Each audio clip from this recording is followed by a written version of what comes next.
What's up, peeps? This is Mr. Universal Sports coming from you live from an undisclosed location in California. I'm here to discuss the Chad Dawson Glen Johnson fight. It was a good fight. I had the fight personally won for Dawson 11 rounds to 1, which is a total score of 119 to 109. I don't know how they got 115, 113, but that's another discussion. Dawson landed the straighter, cleaner punches. Glen Johnson looked a half step slower than usual. He kept pushing forward, but he gave an effort, but it just wasn't there.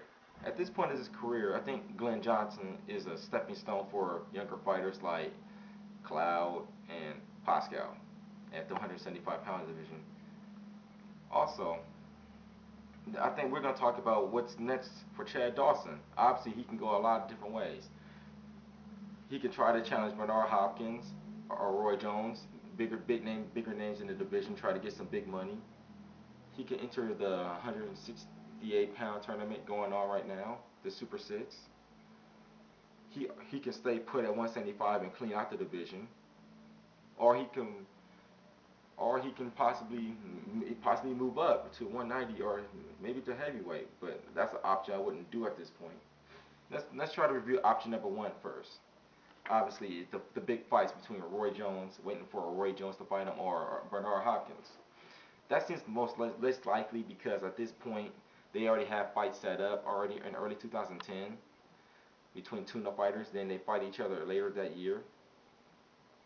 I seem like at this point they will not fight a Chad Dawson because he's not a big name. He won't give him no money, and at that point in Roy Jones and Bernard Hopkins' careers, they want to make that last big dollar before they go out the sport. Bernard Hopkins being 45 years old and Roy Jones in his early to mid 40s. I'm not sure how old Roy is yet. Also, but if he can't secure a fight with Roy or Bernard, how about possibly trying to enter the Super 6 tournament going down in the 168-pound weight division? That should be interesting. There's good names in that division like Mikkel Kessler, Andre Durrell, Andre Ward, Carl Froch. So that option can only happen if it has expected Jermaine Taylor should Jermaine Taylor retire, which I think he should personally, but that's another video I will make. Well, I mean, if Dawson can't enter the tournament because he's an HBO fighter, and unfortunately the tournament's going on at Showtime, and I don't think HBO will let him have his contract to enter the Super Six.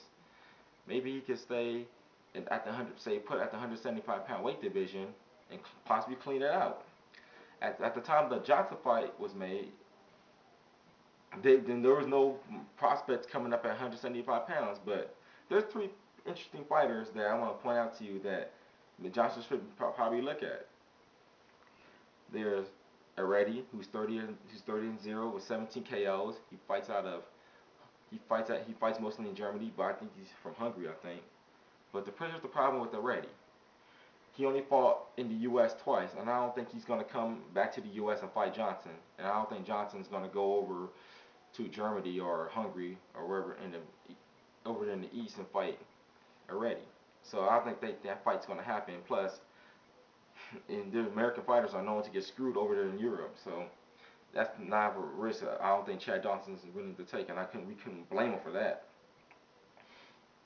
And there's a young fighter named Tavares Cloud from Tallahassee, Florida.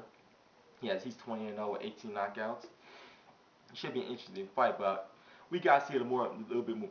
We got to see a little bit more of Cloud before a Chad Dawson be ready to jump into it. And also there's also Jean Pascal. I think that should be interesting. That'll be an interesting fight. I'd like to see that happen. The main reason I think Chad Dawson should stay at the 175-pound weight division is because look at the old champions back in the day. They cleaned out their divisions. In the 80s, Mike Tyson cleaned out the heavyweight division. Roy Jones cleaned out 175 pounds. Bernard Hopkins and Marvin Hagler cleaned out the middleweight division. I think Chad Dawson should do that. Just stay put, relax, stay poised, fight, take the big name fights, possibly unify all the alphabet belts that's out there, and then wait for a big fight to come in 2010, 2011.